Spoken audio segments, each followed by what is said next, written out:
It's been a really rough year for kids in Philadelphia and in the inner ring suburbs around Philly.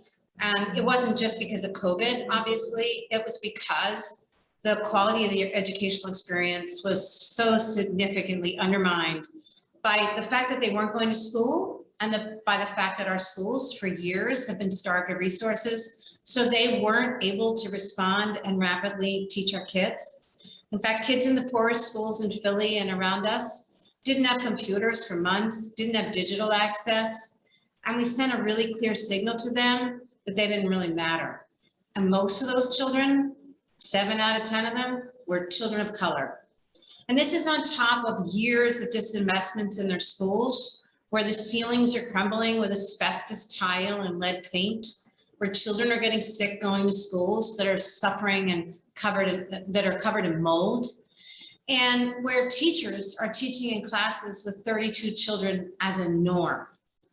Now, this is mostly a function of the Pennsylvania legacy of underfunding its schools, but it's also because the federal government hasn't stepped to the plate and said we need to have enough teachers, and we need to have teachers of color, so that the children are coming to school from the communities of greatest struggle, see people who look like them, teaching them and giving them hope.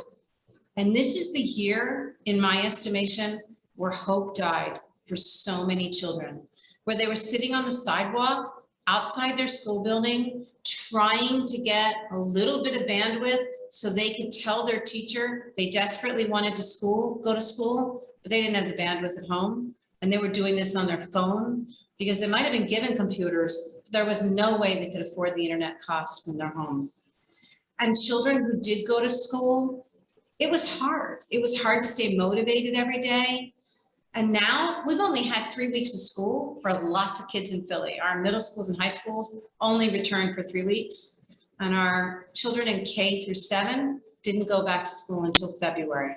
So basically they've had a lost school year, and they're gonna get promoted next year. And we're gonna expect them to do the next grade of work.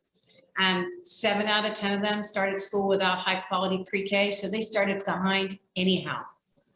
And so the effort of the American Families Act, which is going to give resources to poor families so they can help their own children, and give resources to our schools and our colleges, and give resources to the teacher pipeline, are symbols of hope for our community, and they're symbols of hope for these children. They are depending on us to invest in their schools, and when we fail to do so, we just add to the everyday despair that they face growing up in cities and communities that long ago the federal government turned its back on and didn't invest in.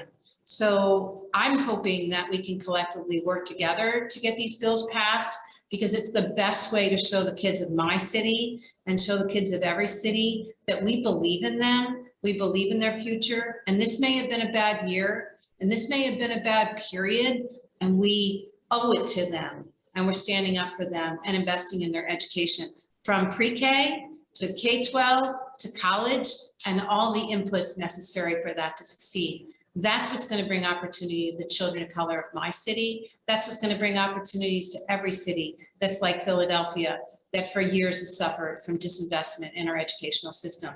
It's long overdue we get this done.